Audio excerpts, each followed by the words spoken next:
Hello friends, ఈరోజు ఈ వీడియోలో నీట్ యూజీ 2025 ఎగ్జామినేషన్కు సంబంధించి registration and application form filling notification official వెబ్సైట్లో రిలీజ్ అయింది.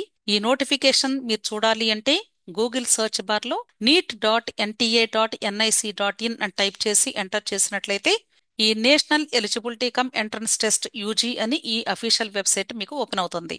ఇక్కడ పబ్లిక్ నోటీసెస్ లో online application form for national eligibility cum entrance test 2025 అని ఉంది. దీని మీద మీరు క్లిక్ చేసినట్లయితే ఈ registration and application form filling కి సంబంధించినటువంటి పబ్లిక్ నోటీస్ మీకు ఓపెన్ అవుతుంది. ఇదే ఆ పబ్లిక్ నోటీస్.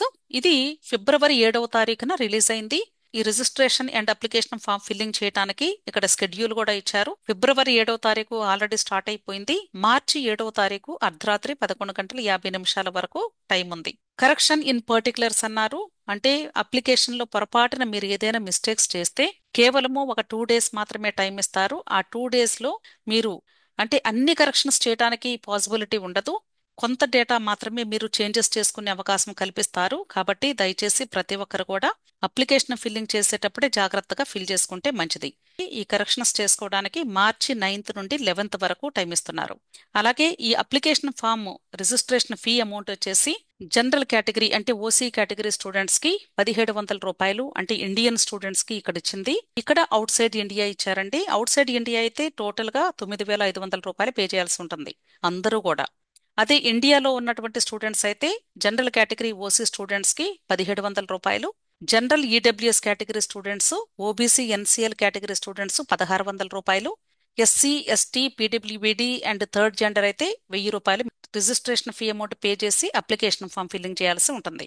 అయితే ఇక్కడ మీరు ఈ కేటగిరీని చూజ్ చేసుకునేటప్పుడు చాలా జాగ్రత్తగా అప్లికేషన్ ఫామ్ లో మీ యొక్క కేటగిరీని మెన్షన్ చేయాల్సి ఉంటుంది. కొద్దిమంది తెలిసి తెలియక పొరపాటున అంటే ఇప్పుడు ప్రెసెంట్ ఓబీసీ ఎన్సీఎల్ సర్టిఫికెట్ లేదు కదా అని మీరు ఓసీ పెట్టుకున్నారు అనుకోండి, ఆ తర్వాత మీరు ఓబీసీ కింద చేంజ్ చేసుకునేటువంటి అవకాశం ఉండదు.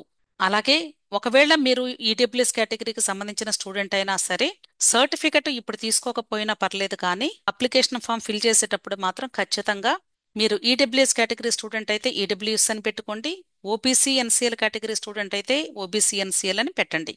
ఇక్కడ మీకు ఒక డౌట్ రావచ్చు, అసలు ఈడబ్ల్యూఎస్ కి ఓబీసీ ఎన్సీఎల్ కి మీనింగ్ ఏంటి అని. ఈడబ్ల్యూఎస్ అంటే జనరల్ కేటగిరీలో ఎకనామికల్లీ వీకర్ సెక్షన్ స్టూడెంట్స్ ఎవరైతే ఉంటారో, అంటే తల్లిదండ్రుల యొక్క సంవత్సర ఆదాయము 8 లక్షల కంటే తక్కువ ఉన్నటువంటి స్టూడెంట్స్ ఎవరైతే ఉంటారో వీళ్ళకి ఇంకా కొన్ని అంటే స్పెసిఫికేషన్స్ ఉన్నాయి. అంటే పొలం ఎంత ఉండాలి, లేదా వాళ్ళ యొక్క ప్రాపర్టీస్ ఎంత ఉండాలి, ఇలా ఇవన్నీ కూడా సెంట్రల్ లిస్ట్ ప్రకారంగా ఈడబ్ల్యూఎస్ కేటగిరీకి ఎవరైతే వర్తిస్తారో వాళ్ళు ఈడబ్ల్యూఎస్ కేటగిరీని చూజ్ చేసుకోండి. అలాగే ఓబీసీ ఎన్సీఎల్ అంటే అదర్ బ్యాక్వర్డ్ క్యాస్ట్, ఎన్సీఎల్ అంటే నాన్ క్రీమీ లేయర్ అని అర్థం. సో నాన్ క్రీమీ లేయర్ అన్నా కూడా తల్లిదండ్రుల యొక్క సంవత్సర ఆదాయము 8 లక్షల కంటే తక్కువ ఎవరిదైతే ఉందో వాళ్ళు నాన్ క్రీమీ లేయర్ క్రింద వస్తారు. కాబట్టి ఈ 2 కేటగిరీ స్టూడెంట్స్ కూడా దయచేసి మీరు అప్లికేషన్ లో మీ కేటగిరీని జాగ్రత్తగా ఫిల్ చేసుకోండి. ఒకవేళ మీకు ఏదైనా డౌట్ ఉంటే, ప్రజెంట్ మీరు బీసీ కేటగిరీకి సంబంధించినటువంటి స్టూడెంట్ అయ్యుంటే ఎన్సీఎల్ సర్టిఫికెట్ వస్తుందో లేదో అని డౌట్ ఉంటే గానీ ముందు ఓబీసీ ఎన్సీఎల్ అని పెట్టుకోండి. ఆ తర్వాత మీకు ఎన్సీఎల్ రాకపోతే అప్పుడు మీరు ఓసీ క్రింద చేంజెస్ చేసుకునే అవకాశం ఉంటుంది. ఇప్పుడు మీరు ఓబీసీ ఎన్సీఎల్ కానీ పెట్టుకోకుండా లేదా ఈడబ్ల్యూఎస్ అని పెట్టుకోకుండా ఓసీ అని పెట్టుకున్నారు అనుకోండి, అంటే జనరల్ అని పెట్టుకున్నారు అనుకోండి, ఆ తర్వాత మీరు ఈడబ్ల్యూఎస్ క్రింద ఓబీసీ ఎన్సీఎల్ క్రింద చేంజెస్ చేసుకునే అవకాశమే ఉండదు. ఈ విషయం గుర్తుంచుకోండి. మీరు ఇప్పుడు పెట్టే కేటగిరీని బేస్ చేసుకుని మాత్రమే కౌన్సిలింగ్ లో కూడా మీరు పార్టిసిపేట్ చేయాల్సి ఉంటుంది. అలాగే మీకు ఎలిజిబిలిటీకి సంబంధించినటువంటి కట్ ఆఫ్ స్కోర్ కూడా మీ కేటగిరీని బట్టి మాత్రమే బేస్ అయి ఉంటుంది. అర్థమైంది కదా? సో అందుకని ఇక్కడ నేను ఈ పాయింట్ చెప్తూ ఉన్నాను. సో ప్రతి ఒక్కరు కూడా మీరు చేయాల్సింది ఏంటంటే ఇక్కడ ఇచ్చినటువంటి స్కెడ్యూల్ని అంటే డేట్ అండ్ టైంని నోట్ చేసుకోండి. అలాగే అలాగే ఈ ఫీజు కట్టేటప్పుడు మీరు ఆన్లైన్ పద్ధతిలోనే కట్టాలి. కాబట్టి ప్రతి ఒక్కరు కూడా ఆన్లైన్ ట్రాన్సాక్షన్కి సంబంధించి మీ యొక్క డెబిట్ కార్డ్స్ని లేదా క్రెడిట్ కార్డ్స్ని రెడీగా పెట్టుకొని అప్పుడు మీరు రిజిస్ట్రేషన్ ప్రాసెస్ స్టార్ట్ చేసుకోండి. ఇంకొక విషయం ఏంటంటే మీరు కేటగిరీని చూజ్ చేసుకునేటప్పుడు ఫస్ట్ మీ పేరెంట్స్తో డిస్కస్ చేసి అప్పుడు మాత్రమే కేటగిరీని జాగ్రత్తగా చూజ్ చేసుకోండి. ఒకసారి అప్లికేషన్ సబ్మిట్ అయ్యింది అంటే తర్వాత చేంజెస్ చేసుకునే అవకాశమే ఉండదు. ఇక్కడ అప్లికేషన్ కరెక్షన్స్ కి సంబంధించి డేట్స్ ఇచ్చినప్పటికీ కూడా అన్ని కరెక్షన్స్ చేసుకునే అవకాశం ఇవ్వరు. అలాగే ఇక్కడ రిమైనింగ్ డేటా కూడా ఇచ్చారండి మనకి. ఈ డేటా కూడా మొత్తం నోట్ చేసుకోండి. ఎగ్జామినేషన్ వచ్చేసి మనకి మే 4వ తారీఖు అని ఇక్కడ ఇచ్చేశారు. కాబట్టి మే 4వ తారీఖు ఎగ్జామినేషన్ ఉంటుంది. ఎగ్జామినేషన్ 3 అవర్స్ కండక్ట్ చేస్తారు, 3 గంటలు ఉంటుంది. మధ్యాహ్నం 2 గంటల నుండి 5 గంటల వరకు జరుగుతుంది. అలాగే మీకు ఇప్పుడు ఈ రిజిస్ట్రేషన్ అప్లికేషన్ ప్రాసెస్ కంప్లీట్ అయిపోయిన తర్వాత సిటీ ఇంటిమేషన్, దీనికి సంబంధించి ఏప్రిల్ 26వ తారీఖులోగా మీకు ఇంటిమేషన్ ఇస్తారు. అలాగే మే 1 కల్లా మీకు అడ్మిట్ కార్డ్స్ని డౌన్లోడ్ చేసుకునే అవకాశం కల్పిస్తారు. మిగతా డీటెయిల్స్ సంబంధించి మీరు అఫీషియల్ వెబ్సైట్లో వాచ్ చేస్తూ ఉండమని చెప్తున్నారు. అర్థమైంది కదా? అంతేకాదండి, ఇంకొక విషయం ఏంటంటే మీరు రిజిస్ట్రేషన్ ఫీ అమౌంట్ కట్టేటప్పుడు సాధ్యమైనంత వరకు కూడా మీ తల్లిదండ్రులకు సంబంధించినటువంటి కార్డ్స్, బ్యాంక్ అకౌంట్స్ నుండి మాత్రమే అమౌంట్ పే చేయడానికి ట్రై చేయండి. ఇంకొక విషయం ఏంటంటే చాలా మంది చేసే మిస్టేక్ ఏంటంటే నోటిఫికేషన్ వచ్చింది కదా అని హడావిడిగా వెంటనే, అంటే వచ్చిన రోజే అప్లికేషన్ ఫిల్ చేసేయాలి అనుకొని హడావిడి పడుతూ ఉంటారు. అంటే ఈ రోజు ఫస్ట్ డేనే మీరు అప్లికేషన్ ఫిల్ చేస్తే మీకు ఎటువంటి బెనిఫిట్ ఉండదు. మీరు ఫస్ట్ డే నుండి మార్చి 7వ తారీఖులోగా ఎప్పుడు ఫిల్ చేసినా సరే ఒకటే ఉంటుంది ప్రయారిటీ. సో అందరికీ కూడా ఈక్వల్ ప్రయారిటీనే ఉంటుంది. కాబట్టి మీరు త్వరపడి తెలిసి తెలియక మిస్టేక్స్ చేసుకొని హడావిడిగా అప్లికేషన్స్ సబ్మిట్ చేసేసి తర్వాత బాధపడద్దు. ఫస్ట్ మీరందరూ చేయాల్సిన పని ఏంటంటే మీ 10th క్లాస్ మార్క్స్ లిస్ట్ మీద స్టూడెంట్ పేరు, date of birth as it is గా ఆధార్ కార్డ్ మీద ఉండేలాగా చూడండి. ఆధార్ కార్డ్ని అప్డేట్ చేసుకోమని ముందుగానే మనకి ఎన్టీఏ వాళ్ళు నోటిఫికేషన్ కూడా ఇచ్చారు. ఆల్రెడీ చాలా మంది చేసుకున్నారు. ఇంకా చేసుకుని వాళ్ళు ఉంటే దయచేసి ఒకసారి చెక్ చేసుకోండి. ఆ తర్వాత వీలైతే ఆపార్ ఐడిని కూడా క్రియేట్ చేసుకోండి. ఆపార్ ఐడి ఎలా క్రియేట్ చేసుకోవాలి అనేది నేను ఆల్రెడీ వీడియో చేశాను మీకు. అది జస్ట్ 5 minutes వర్క్. అది జాగ్రత్తగా చేసుకోండి.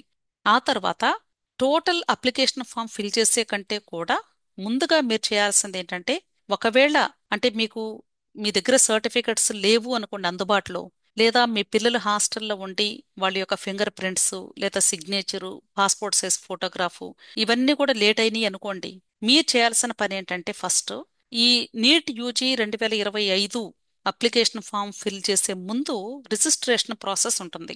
ఆ రిజిస్ట్రేషన్ పార్ట్ ని ఫస్ట్ ఫినిష్ చేసుకోండి. ఎందుకంటే చాలా మందికి కూడా 2024 ఎగ్జామినేషన్ అప్లికేషన్ అప్పుడు చూశాను, అక్కడ ఆధార్ కార్డ్స్ కి లింక్ అయినటువంటి మొబైల్ కి ఓటీపీస్ రాలేదు చాలా మందికి. అందువలన రిజిస్ట్రేషన్ యాక్సెప్ట్ అవ్వలేదు. దానివలన చాలా మంది స్టూడెంట్స్ అంటే ఫస్ట్ అంతా కూడా వాళ్ళు చెక్ చేసుకోకుండా లాస్ట్ 1 వీక్ ఆ టైంలో స్టార్ట్ చేసినప్పుడు ఆధార్ కార్డ్స్ సపోర్ట్ చేయక వాళ్ళు ఇన్ టైంలో అప్లికేషన్స్ని సబ్మిట్ చేయలేకపోయారు. అందువలన నేను చెప్పేది ఏంటంటే ఫస్ట్ మీరందరూ కూడా చేయాల్సిన పని, ఆధార్ కార్డుకి లింక్ అయిన మొబైల్కి ఓటీపీ వస్తుందో లేదో, మీ రిజిస్ట్రేషన్ ప్రాసెస్ ప్రాపర్గా జరుగుతుందో లేదో చెక్ చేసుకోవాలి అంటే ప్రతి ఒక్కరు కూడా వీలైనంత త్వరగా రిజిస్ట్రేషన్ పార్ట్ని మాత్రం ఫస్ట్ ఫినిష్ చేసుకోండి. రిజిస్ట్రేషన్ ఫామ్ కానీ కంప్లీట్ అయిపోయింది అంటే ఆ తర్వాత అప్లికేషన్ ఫామ్ని నెమ్మదిగా చేసుకోవచ్చు, కంగారు లేదు. సో ఇప్పుడు ఈ రిజిస్ట్రేషన్ ఎలా చేసుకోవాలి అనేది మీకు క్లియర్గా ఎక్స్ప్లెయిన్ చేస్తాను. ఓకే, ఇది నీట్ యూజీకి సంబంధించినటువంటి వెబ్సైటు. ఇక్కడ మీరు ఇలా స్క్రోల్ చేసినట్లయితే క్యాండిడేట్ యాక్టివిటీ అని ఉంది. ఇక్కడ NEET UG 2025 registration and online application form అని ఉంది. దీని మీద క్లిక్ చేసినట్లయితే అప్పుడు మీకు ఈ పేజ్ ఓపెన్ అవుతుంది. ఇక్కడ మీరు చూడొచ్చు ఫస్ట్ కాలము, సెకండ్ కాలము, థర్డ్ కాలము, అంటే ఇక్కడ 3 కాలమ్స్ ఇచ్చారు. ఇక్కడ మీరు అబ్జర్వ్ చేసి చూసినట్లయితే స్టెప్స్ టు అప్లై ఆన్లైన్ అన్నారు, అలాగే ఆల్రెడీ ఎగ్జిస్టింగ్ క్యాండిడేట్ అన్నారు, అలాగే రిజిస్టర్ యువర్ ప్రొఫైల్ అన్నారు. అంటే అసలు ఫస్ట్ ఈ ఆన్లైన్ రిజిస్ట్రేషన్ చేసుకోవడానికి స్టెప్స్ ఏమేం చేయాలి అనేది స్టెప్ బై స్టెప్ ఇచ్చారు. ఫస్ట్ స్టెప్ ఏంటి అంటే apply for online registration. Second step fill online application form. Third step pay examination fee. Fourth step download confirmation page, అంటే మీరు సబ్మిట్ చేసినటువంటి అప్లికేషన్ ని డౌన్లోడ్ చేసుకోవాలి. సో ఫస్ట్ స్టెప్ వచ్చేసి registration form. కాబట్టి ఈ రిజిస్ట్రేషన్ చేసుకునేటప్పుడు ఇక్కడ న్యూ రిజిస్ట్రేషన్ మీద క్లిక్ చేయండి. న్యూ రిజిస్ట్రేషన్ మీద క్లిక్ చేసినప్పుడు మీకు ఒక పేజ్ ఓపెన్ అవుతుంది. అక్కడ ఇన్స్ట్రక్షన్స్ అన్ని చదివి రిజిస్ట్రేషన్ ప్రాసెస్ కంప్లీట్ చేసుకోండి. ఒకవేళ మీరు ఆల్రెడీ రిజిస్టర్ చేసుకొని ఉంటే అప్పుడు ఇక్కడ ఆల్రెడీ ఎగ్జిస్టింగ్ క్యాండిడేట్ అన్నారు కదా, ఇక్కడ లాగిన్ మీద క్లిక్ చేసి మీరు రిజిస్ట్రేషన్ చేసుకుని ఉంటే మీ లాగిన్ క్రెడెన్షియల్స్తో ఇక్కడ లాగిన్ అయ్యి application form filling process complete చేసుకోండి. అర్థమైంది కదా? సో ఇప్పుడు ఫస్ట్ టైం ఎవరైతే రిజిస్ట్రేషన్ చేసుకుంటున్నారో వాళ్ళు ఇక్కడ న్యూ రిజిస్ట్రేషన్ మీద క్లిక్ చేయండి. ఈ పేజ్ ఓపెన్ అవుతుంది. ఇక్కడ ఇచ్చిన ప్రతి ఒక్క ఇన్స్ట్రక్షన్ని కూడా ఫస్ట్ చదవండి. చదివి ఆ తర్వాత మాత్రమే మీరు అప్లికేషన్ ప్రాసెస్ స్టార్ట్ చేసుకోండి. ఇక్కడ ఇవన్నీ కూడా ఇన్స్ట్రక్షన్స్ చదివినప్పుడు ఇక్కడ లాస్ట్లో మీకు డిక్లరేషన్ అడుగుతుంది. ఈ డిక్లరేషన్ని క్లిక్ చేస్తారు. ఆ తర్వాత క్లిక్ హియర్ టు ప్రొసీడ్ అని ఉంది. దీని మీద క్లిక్ చేయండి. ఇక్కడ సింపుల్గానే ఉంటుంది డేటా అంతా కూడా. క్యాండిడేట్స్ నేమ్ అయితే ఇక్కడ క్యాండిడేట్ నేమ్ అంటే ఇక్కడ ఇచ్చిన ఇన్స్ట్రక్షన్స్ ప్రకారంగా మనం డేటాని ఫిల్ చేయాలి. ఏమన్నారు? 10th క్లాస్ మార్క్స్ లిస్ట్ మీద ఏదైతే డేటా ఉందో ఆ రీతిగానే ఇక్కడ డేటాని ఫిల్ చేయమన్నారు, గుర్తుంచుకోండి. సో స్టూడెంట్ యొక్క పేరు 10th క్లాస్ మార్క్స్ లిస్ట్ మీద ఉన్న రీతిగా ఫిల్ చేయాలి. అలాగే ఫాదర్స్ గార్డియన్స్ నేమ్, అలాగే మదర్స్ గార్డియన్స్ నేమ్, అలాగే candidates date of birth, day, month, year, gender male, female, third gender ఇక్కడ క్లిక్ చేస్తే హైలైట్ అవుతుంది. సెలెక్ట్ చేసుకోండి జాగ్రత్తగా. ఇక్కడ కూడా మీరు పొరపాటున మేల్ ఫీమేల్ గా, ఫీమేల్ మేల్ గా అలా మీరు సెలెక్ట్ చేసుకోకండి. మేల్ అంటే బాయ్స్ అని, ఫీమేల్ అంటే గర్ల్స్ అని అర్థం, గుర్తుంచుకోండి. Okay. Next confirm personal details అన్నారు. ఇక్కడ మీరు ఎంటర్ చేసినటువంటి ఈ డీటెయిల్స్ అన్నీ కూడా మరలా రీ ఎంటర్ చేయాల్సి ఉంటుంది కన్ఫర్మేషన్ కోసం. సో ఇక్కడ మీరు ఎంటర్ చేసిన డేటా యాజ్ ఇట్ ఈస్ గా ఉందో లేదో చూసుకొని జాగ్రత్తగా చెక్ చేసుకోండి. నెక్స్ట్ పర్మనెంట్ అడ్రస్ అన్నారు. పర్మనెంట్ అడ్రస్ అంటే ఆధార్ కార్డు మీద ఏదైతే ఉందో ఆ అడ్రస్ ని ఫిల్ చేయండి. ఇక్కడ ప్రెమిసిస్ నెంబరు, నేము, మీ ఇంటికి ఏదైనా నెంబర్ ఉన్నా ఆ నెంబర్ని, లేదా మీ ఇంటికి పేరుంటే అది రాసుకోండి. అలాగే సబ్ లొకాలిటీ అన్నారు. ఇది ఆప్షనల్ అండి, కంపల్సరీ రాయాలని లేదు. మీ అడ్రస్ ప్రకారంగా ఫిల్ చేసుకోండి. లొకాలిటీ అంటే ఏ ఏరియాలో ఉన్నారు అనేది, అలాగే country, state, district, pin code, అలాగే ఇక్కడ ఎలక్ట్రానిక్ కమ్యూనికేషన్ అడ్రస్ అన్నారు. అంటే ఈమెయిల్ అడ్రస్, మొబైల్ నెంబర్స్, ఇవి చాలా చాలా ఇంపార్టెంట్.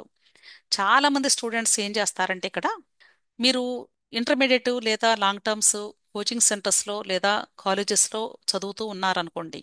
మీ కాలేజెస్ వాళ్ళు ఈ అప్లికేషన్ ఫామ్స్ ఫిల్ చేస్తూ ఉంటారు. చాలా మందికి కూడా, కొన్ని వేల మందికి. వాళ్ళు ఏం చేస్తారంటే, అంటే స్టూడెంట్ని అడిగి డేటా ఫిల్ చేసే అంత టైం ఉండదు అన్ని వేల మందికి అప్లికేషన్స్ పెట్టడానికి. అందుకని వీళ్ళు చేసే మిస్టేక్ ఏంటంటే వాళ్ళ సొంత ఈమెయిల్ అడ్రస్ ఇచ్చేస్తారు. అంటే ఆ కాలేజ్ వాళ్ళు ఎవరైతే అప్లికేషన్ ఫిల్ చేస్తూ ఉంటారో వాళ్ళ సొంత ఈమెయిల్ అడ్రస్ ఇచ్చేసి వాళ్ళ మొబైల్ నెంబర్సే ఇచ్చేసుకుంటూ ఉంటారు. ఆ తర్వాత మీకు నెక్స్ట్ ఫర్దర్ ప్రాసెస్లో అడ్మిట్ కార్డ్ డౌన్లోడ్ చేసుకోవాలి అన్నా, లేదా కౌన్సిలింగ్ టైంలోనైనా సరే మీకు ఈమెయిల్ అడ్రస్, మొబైల్ నంబర్స్ అప్పుడు మీరు మరలా new email address, mobile number ఇస్తే సపోర్ట్ చేయవు. మీరు ఫస్ట్ అప్లికేషన్ ఫామ్ ఫిల్ చేసినప్పుడు ఏదైతే ఇస్తారో అవే మీకు మొత్తం కౌన్సిలింగ్ అయ్యేంత వరకు కూడా ఉంటాయి. కాబట్టి మీరు చేయాల్సిన పని ఏంటంటే, మీకు ఆల్రెడీ మీ పేరెంట్స్కి కానీ స్టూడెంట్కి కానీ ఈమెయిల్ అడ్రస్ ఉంటే ఆ ఈమెయిల్ అడ్రస్ ఇవ్వండి. ఒకవేళ తల్లిదండ్రులకి కానీ స్టూడెంట్కి కానీ ఈమెయిల్ అడ్రస్ లేకపోతే అది ఎంతో సేపు పట్టదండి, జస్ట్ 5 minutes వరకు. మీరు ఈమెయిల్ అడ్రస్ని క్రియేట్ చేసుకునైనా సరే ఆ ఈమెయిల్ అడ్రస్ని మాత్రమే ఇవ్వండి. కొద్దిమంది స్టూడెంట్స్ ఏం చేస్తూ ఉంటారంటే, ప్రస్తుతానికి అప్లికేషన్ ఫామ్ తొందరగా ఫిల్ చేయాలి, అయిపోవాలి, నేను ముందు చేసేసాను అనిపించుకోవాలి అని వాళ్ళు ఈమెయిల్ అడ్రస్ని హాస్టల్లో ఉన్న వాళ్ళ ఫ్రెండ్తో, లేకపోతే వాళ్ళ బంధువులతో, వాళ్ళ కజిన్స్తో ఇలా ఇస్తూ ఉంటారు. అది చాలా రాంగ్ అండి. దయచేసి గమనించండి, చెప్పే విషయాన్ని శ్రద్ధగా వినండి. ఈమెయిల్ అడ్రస్ అనేది ఖచ్చితంగా తల్లిదండ్రులది లేదా స్టూడెంట్ది మాత్రమే ఉండాలి. వేరే వాళ్ళ ఎవ్వరి ఈమెయిల్ ఐడి కూడా ఇవ్వద్దు. మీకు ఇప్పుడు అంటే పర్లేదు అనిపిస్తుంది, కానీ తర్వాత కౌన్సిలింగ్ టైంలో చాలా డేంజర్. ఇలా ఇవ్వటం వలన వాళ్ళు మీ డీటెయిల్స్ అన్ని కూడా చూసే అవకాశం ఉండొచ్చు, ఎందుకంటే ఓటీపీలన్నీ వాళ్ళకి వెళతాయి కాబట్టి. దయచేసి ఇలాంటి మిస్టేక్స్ చేసుకోవద్దు. హడావిడి ఏమి లేదు, నెల రోజుల టైం ఉంది. జస్ట్ 5 to 10 minutes మీరు ఈమెయిల్ ఐడిని క్రియేట్ చేసుకోగలుగుతారు. మీకు తెలియకపోతే తెలిసిన వాళ్ళ దగ్గరికి వెళ్ళి అడిగి క్రియేట్ చేయించుకోండి, లేదా ఇంటర్నెట్ సెంటర్ దగ్గరకు వెళ్ళినా వాళ్ళు హెల్ప్ చేస్తారు, క్రియేట్ చేసి పెడతారు మీకు. అది పెద్ద కష్టమేమి కాదు. నవేడేస్ చిన్న చిన్న పిల్లలు కూడా ఈమెయిల్ ఐడీస్ క్రియేట్ చేసుకుంటూ ఉన్నారు. అలాగే మొబైల్ నంబర్ కూడా తల్లిదండ్రులది లేదా స్టూడెంట్ది ఉంటే అవి మాత్రమే ఇవ్వండి. దయచేసి మీరు మీ ఫ్యామిలీ మెంబర్స్ది, అంటే మీ రిలేటివ్స్లో, అంటే బాబాయి, పెద్దనాన్న, కజిన్స్ లేదా ఫ్రెండ్స్ ఇలా ఉంటే వాళ్ళు ఎవ్వరి కూడా ఇవ్వద్దండి. This is very very dangerous. So ఇక్కడ ఎలక్ట్రానిక్ కమ్యూనికేషన్ అడ్రస్కి సంబంధించి మాత్రం మీరు చాలా జాగ్రత్తగా ఉండాలి. ఎటువంటి రెక్లెస్నెస్ కూడా పనికిరాదు. అలాగే ఆల్టర్నేటివ్ కాంటాక్ట్ నెంబర్ ఆప్షనల్ అన్నారు. ఇస్తే ఇవ్వచ్చు, లేకపోతే లేదు. అంటే 2 ఫోన్ నెంబర్లు ఉంటే ఇక్కడ ఒక ఫోన్ నెంబర్ ఇవ్వండి, అలాగే ఇక్కడ ఇంకొక ఫోన్ నెంబర్ ఇవ్వండి. అది మీవి మాత్రమే, మీ ఇంట్లో సొంత మీ తల్లిదండ్రులు స్టూడెంట్కి మాత్రమే. స్టూడెంట్కి ఫోను సాధారణంగా ఉండదు. ఎందుకంటే ఇంటర్మీడియట్ చదివే లెవెల్లో మనం ఇవ్వం కాబట్టి, ఒకవేళ ఉండి ఉంటే అది ఇవ్వండి, లేదా పేరెంట్స్కి మదర్కి ఫాదర్కి ఇద్దరికి ఉంటాయి కాబట్టి ఎవరు ఎక్కువగా ఈమెయిల్ చెక్ చేస్తూ ఉంటారు, ఎవరు ఎక్కువగా ఫోన్ని ఫాలో అవుతూ ఉంటారో వాళ్ళది రిజిస్టర్డ్ మొబైల్ నెంబర్ క్రింద, రిజిస్టర్డ్ ఈమెయిల్ అడ్రస్ క్రింద ఇవ్వండి. ఇక్కడ ఆల్టర్నేటివ్ అన్నారు అంటే ఎవరైతే అంటే కొంచెం తక్కువగా చూస్తారో వాళ్ళ నెంబర్ ఇవ్వండి. This is very very important అండి, గుర్తుంచుకోండి. వీడియోని వినేటప్పుడు క్షుణ్ణంగా ఏ విషయాలు చెప్తున్నారో ఒక నోట్బుక్ పెట్టుకొని దానిలో చెప్పే ప్రతి ఒక్క ఇంపార్టెంట్ విషయాన్ని కూడా అశ్రద్ధ చేయకుండా నోట్ చేసుకుంటే మీకు చాలా బెనిఫిట్ అవుతుంది. క్లియర్?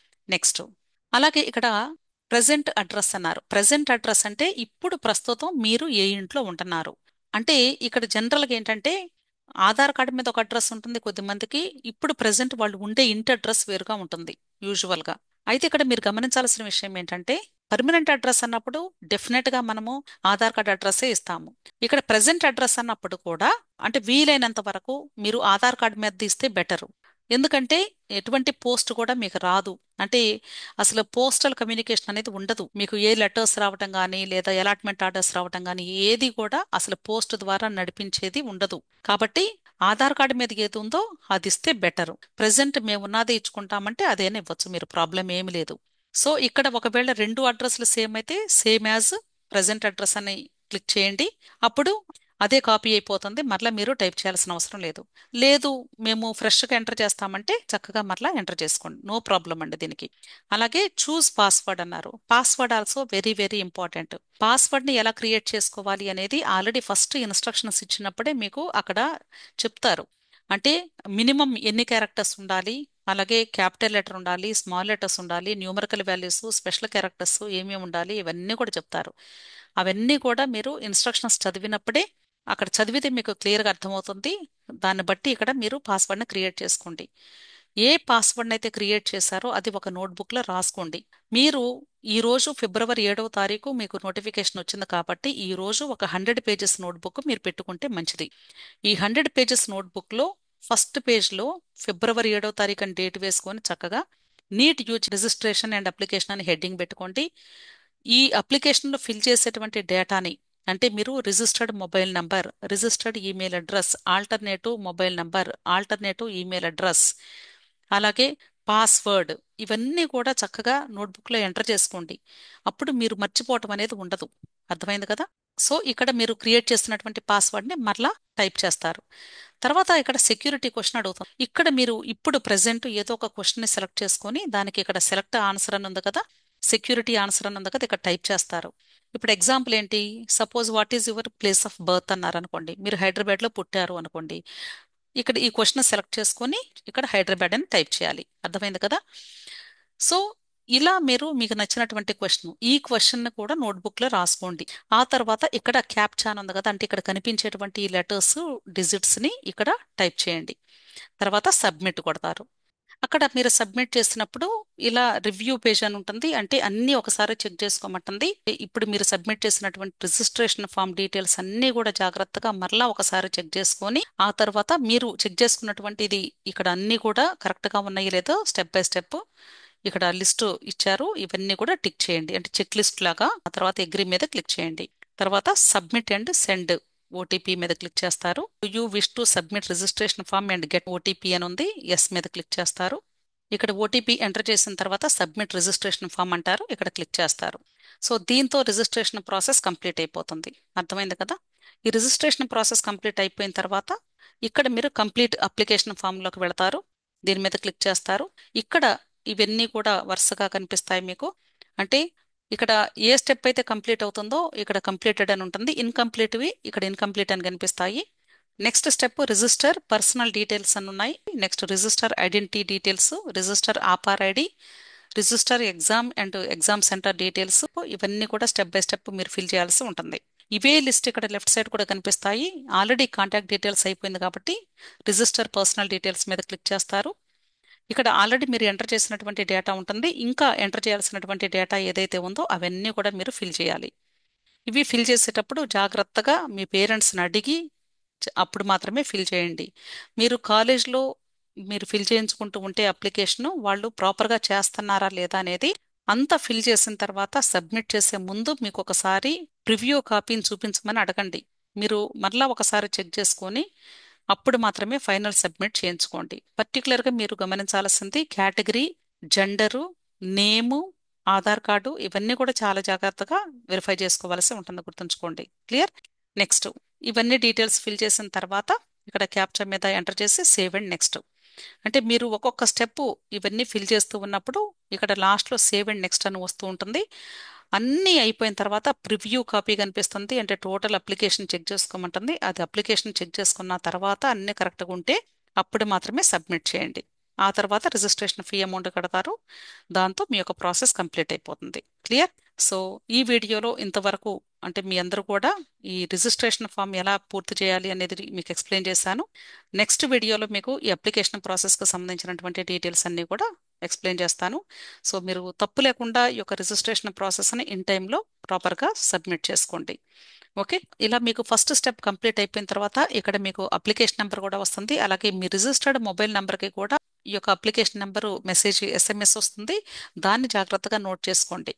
ఒకవేళ మీరు ఈ స్టెప్ వరకు చేసి తర్వాత మరలా అంటే ఒక 1 డే తర్వాత లేదా 2 days తర్వాత అయినా లేదా ఫ్యూ డేస్ తర్వాత కంటిన్యూ చేయాలి అనుకున్నట్లయితే ఆల్రెడీ ఎగ్జిస్టింగ్ క్యాండిడేట్ అని ఉంది కదా, ఇక్కడ లాగిన్ మీద క్లిక్ చేసినట్లయితే ఇక్కడ అప్లికేషన్ నెంబరు, పాస్వర్డ్ అడుగుతుంది. ఈ రెండు ఎంటర్ చేసేసి మీరు లాగిన్ అయ్యి అంటే ప్రీవియస్ ఎక్కడైతే ఆపారో అక్కడ నుండి మీరు కంటిన్యూ చేసి సబ్మిట్ చేసుకోవచ్చు. అర్థమైంది కదా? అలాగే ఈ నీట్ యూజీ ఎగ్జామినేషన్ కు సంబంధించి registration and application form filling అలాగే తర్వాత జరిగేటువంటి ప్రాసెస్ లో కూడా కంప్లీట్ హెల్ప్ కావాలి అనుకున్నట్లయితే మీకు పెయిడ్ సర్వీసెస్ కూడా ఉన్నాయి. ఈ నంబర్లో మీరు నన్ను అప్రోచ్ అవ్వచ్చు. అలాగే వీడియో నచ్చితే లైక్ చేయండి, మీ ఫ్రెండ్స్ కూడా షేర్ చేయండి. నా ఛానల్ని తప్పకుండా సబ్స్క్రైబ్ చేసుకోండి. Thank you.